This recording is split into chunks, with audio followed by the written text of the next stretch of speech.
Hey everybody, Juan here, welcome back. I'm here playing The Lord of the Rings, The Return of the King on the PlayStation 2, or I should say for the PlayStation 2, because I'll get to what's really going on here in just a second. But first, I would like to avoid dying. Sorry for the hectic initiation of the video, but it's because right before this, it's just a bunch of movie footage, and obviously I don't want to get any kind of copyright strikes, so I cannot show that. But this is one of my favorite beat 'em up games or hack and slash games on the PS2. But as you can see, it does not look like your traditional PS2 game. And let's see here. Okay, got that. It's doing good. That's because I'm playing this via emulation using PCSX2 1.6.0. It's definitely the most popular emulator on the PS2. And in previous videos right here, I've mentioned that one of the biggest incentives for me to get my new computer has been to really put PS2 and PS3 emulation to the test. So I'm playing this in 2K quality. Now, obviously, that doesn't mean it's going to look like a PS4 game, right? It's not going to immediately look like this amazing, incredible game because we are still dealing with textures and things that are part of a much older generation. But I mean, without question, this looks so much better than the original versions. It is simply ridiculous. Now, it's worth pointing out that emulation is not perfect, so I have emulated this game in the past, but in the native resolution. So it looked pretty similar to how the original game did. And sometimes I still ran into some issues where some background stuff was missing, you know. And that's part of it. Even N64 emulation, for context, is still very rough around the edges. But the fact of the matter is that this is simply stunning. And another thing I want to point out is I actually own this game for the PS2. I own The Fellowship of the Ring, which is a bad game. That is a bad game. People do not get it. It is based on the books, and it's not a bad game because of that. It is a bad game because it is made by another developer, and it's like a really bad adventure game. Now, the two towers in these are incredible.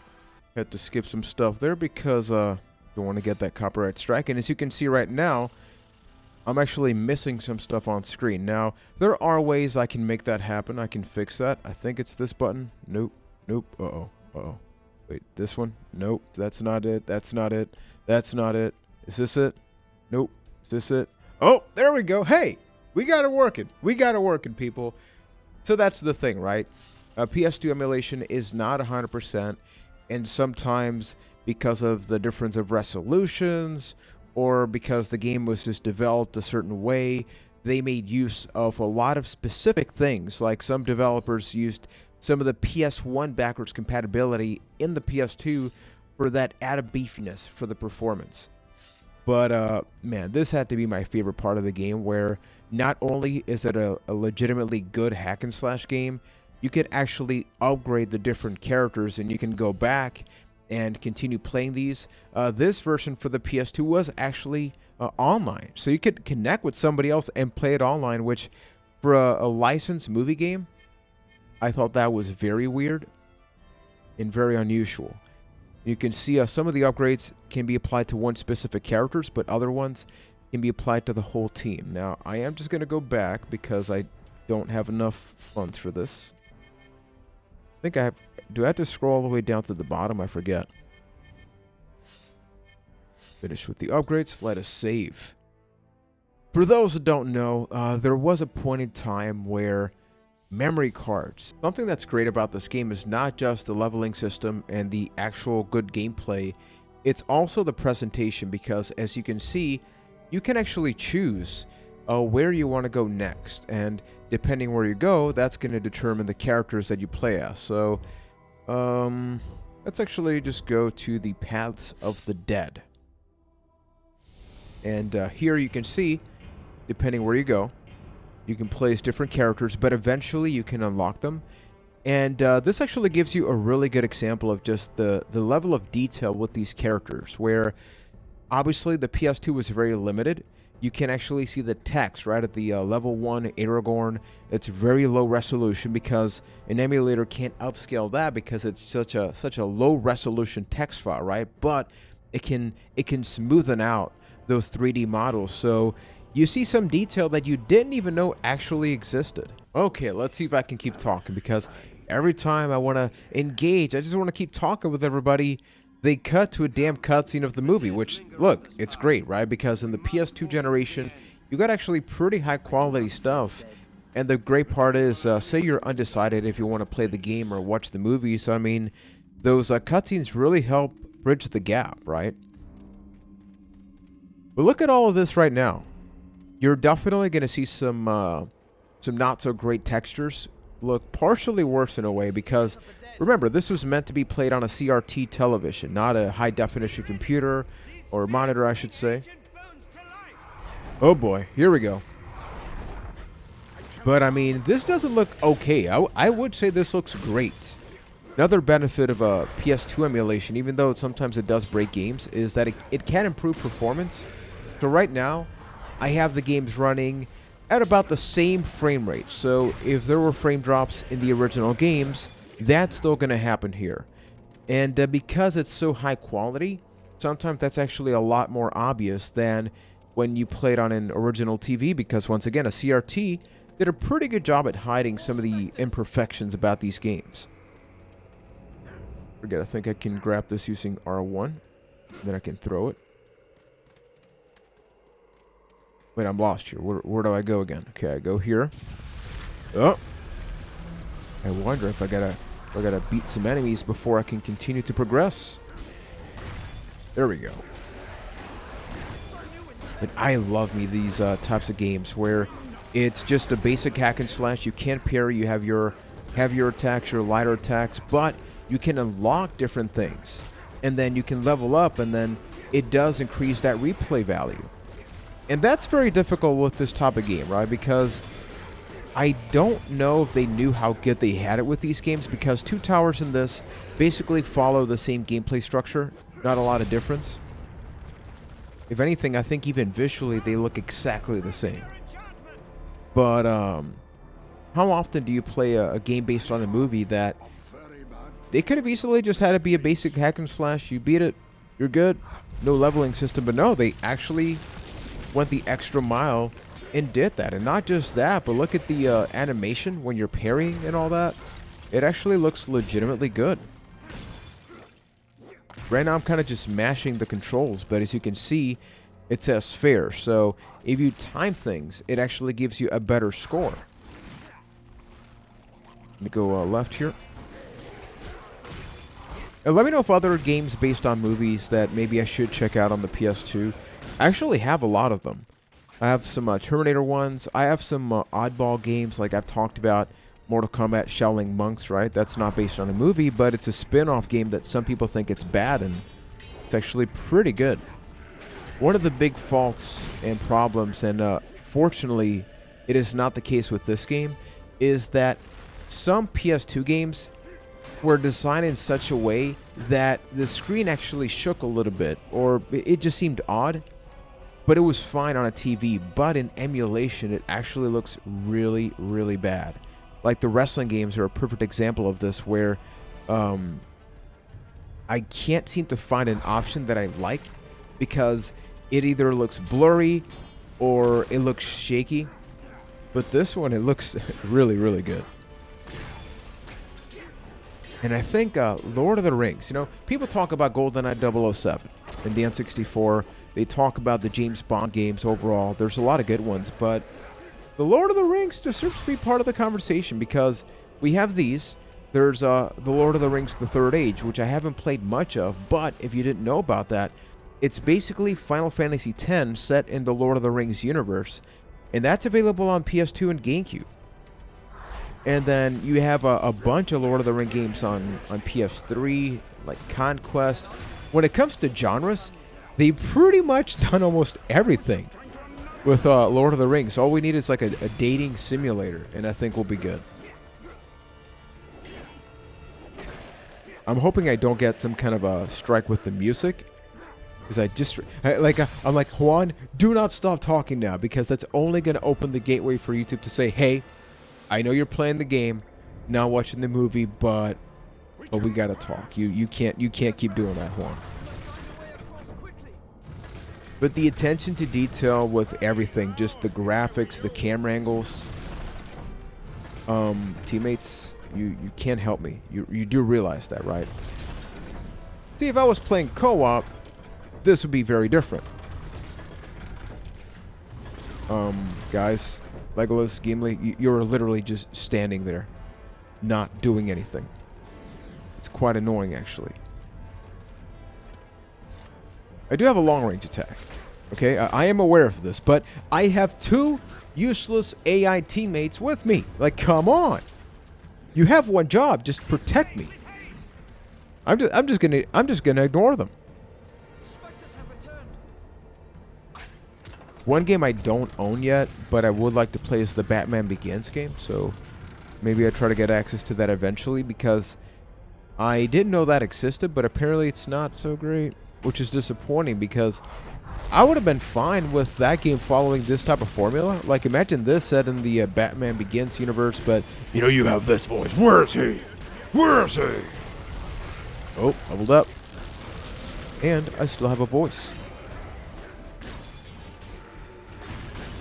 Okay, let's see here.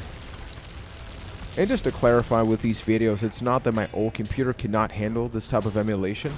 It's that emulation, people, is very hardware intensive. And then when you add recording to the mix, that is a whole nother layer. Uh-oh. Speaking of whole other layers, I may need a new layer of health right now. I should have taken those guys down earlier. Okay, okay.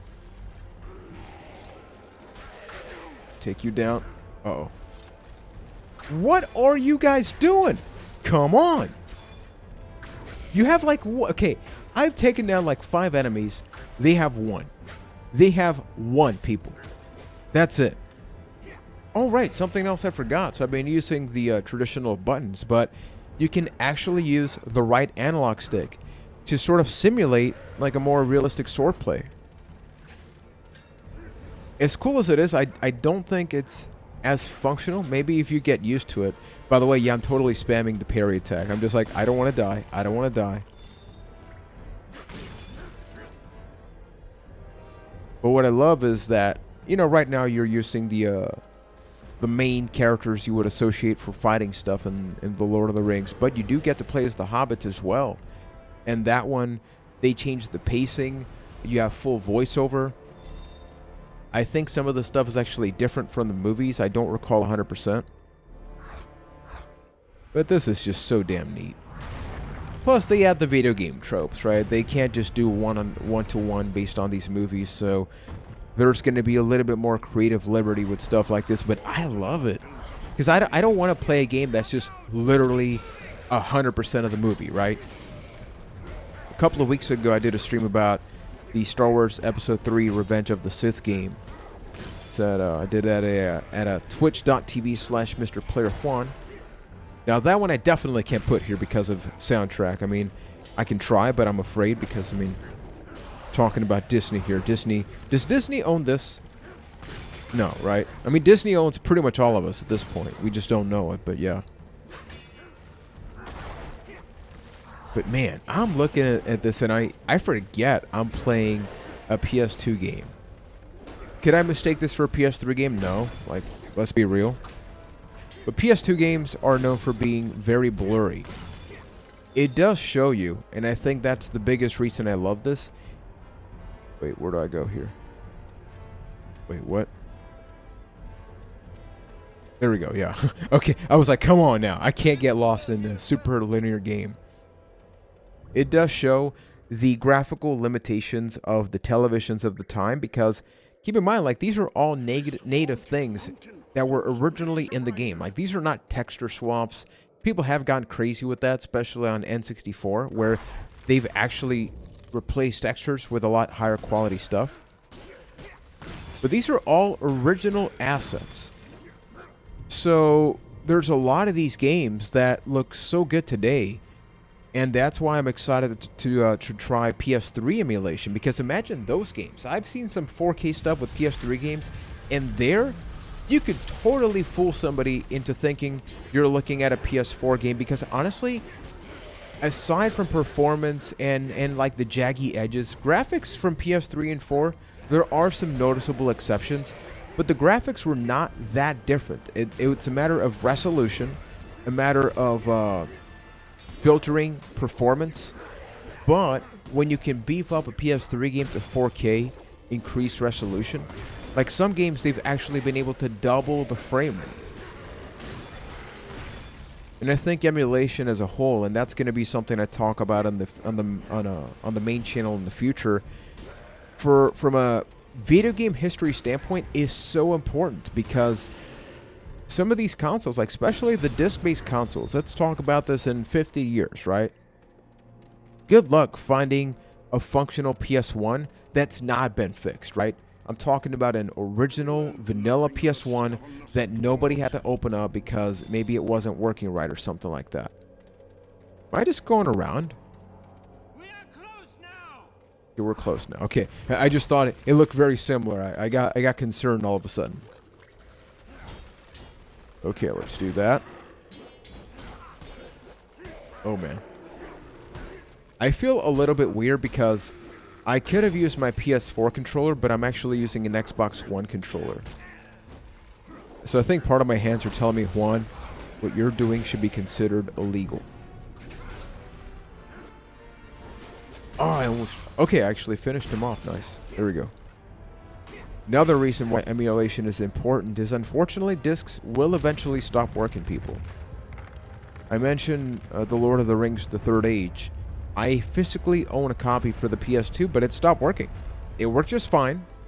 I was using it. Another day, I actually tried to stream it. I'm like, uh-oh. And it wasn't working. So I'm like, okay, that's the problem, you know, that I love to collect physical games, but I have a threshold of how much I'm willing to pay. Not for the sake of being a cheapskate or something like that, but the fact that I know, you know, like I'm 30 years old as I'm recording this video.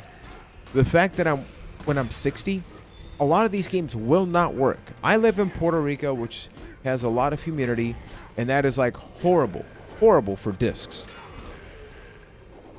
And Blu-ray discs do hold up a lot better, apparently. So PS3 games should be okay. But as far as I know, I think it's like PS2 games are among the worst, and I think also Wii or Wii U, I forget. I was reading up some information about that. And I'm not saying this to make anybody sad, even though, I mean, I'm sad just talking about this, but yeah. There's a couple of points, especially with the Hobbits, where you have to be a lot stealthier. So you got to keep an eye out on a few bars, because otherwise you get dragged away and then you got to start over. So I appreciate the fact that they really have different types of gameplay in just one game. Something that would be amazing is I've actually covered the SpongeBob Battle for Bikini Bottom remastered, rehydrated, whatever game, which came out this year for pretty much all the recent consoles, and I still think that's just so weird. That game just recently reached, I think it was like 1 million buys or something. I don't even think it got a physical release. No, it did. It did get a physical release. The Switch version was a little bit broken, but I bring that up because I would love, like, imagine if they did a trilogy set or something. I mean, the problem is, yeah, Fellowship of the Ring, they didn't make it, but imagine if they did like a celebration thing where maybe they included all 3 movies and included maybe these 2 games in a better format, or just these games, and they actually swap out the movie cutscenes for like a Blu-ray style one. I think they would absolutely hold up. I forget when this came out. I'm assuming this was like 2003, must have been, right? And another thing I forgot to mention is these games are stupidly cheap, like ridiculous. The GameCube version is maybe one of the more expensive ones, but this one you can get it complete in box for about $3. And that's actually why I got it. I mean, not just because it was cheap, but because I actually remember playing the game and loving it. And when I saw that price, I'm like, what the hell? And it was complete like new. And it's because I do think these games have that stigma, right, of the movie games based on movies, so it's got to be bad, blah, blah, blah. I should try to actually finish off the opponents. There we go.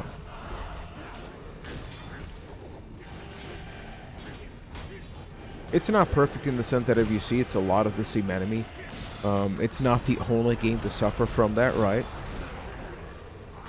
Because I doubt they would make like super unique enemies, and some of these maybe you've seen in the movies, others they do have that creative liberty to create some more variety, I guess you could say. But overall, I mean, just the level of focus and attention to detail in this game really is astounding. Okay, there we go. I forget if there's a difficulty option. But I mean, I guess part of the difficulty is as you level up, some things are going to get simpler, right? I forget which are some of the hidden characters. I don't think I ever actually got to a point in these games where I unlocked them. Another added benefit of these is that even games that did not have online, you can still play online with an emulator or pretty much anything on PC. You can use things like Parsec, which is a free app that, say you connect to me, you connect to my computer using that, you can actually share inputs. So if you have a controller plugged into your computer, you could hypothetically watch a shared screen of my game and play with me like that. And I've seen some really popular YouTube channels and streams like New Legacy. They do a lot of wrestling stuff, and that's how they do it. And they'll play games on the GameCube, PS2, and that's really, really good stuff. And the stage has been completed. Let's see here, gotta do this. There we go. Now we can actually see that. Before we conclude the video, I do want to show you some of the options here. Come on, keep giving me that beautiful experience there. Oh yeah. Level 3. As you can see, increased damage with arrows, increased damage and get to perfect mode quickly. But then you can actually choose to save up, and you can get these upgrades which apply to everybody. I don't often get these permanent health increase ones. See here right now. I think I'm just gonna keep this one here, just overall increased damage. And then I really like this one, that as you're getting up from the floor, you actually attack them. But I should use the bow and arrow more. And a more devastating attack that sets enemies on fire. Ooh! Forgot about this one. Oh, not unlocked yet, right? I need level 4. So what I'm going to be doing is just holding on there. But as we close this off, if anybody would like to see me play more of this game, it's an awesome game, so I have no problem at all doing that. I do love that it keeps track of the single-player progress and the cooperative progress. So that is an incredible added benefit to this game. And if you like this video and you like what I do on the channel, you can subscribe. You can also check out other videos available right now, like a Twitch stream archive. I chopped down a 2-hour stream into a 1-hour 1080p 60 frames per second video of Tomb Raider, the 2013 reboot, which is an amazing game. You can check that out right here. And over on the discussion channel, I highlight 3 PS3 games worth playing in 2020. So up until next time, thank you for watching and supporting, and take care, everybody.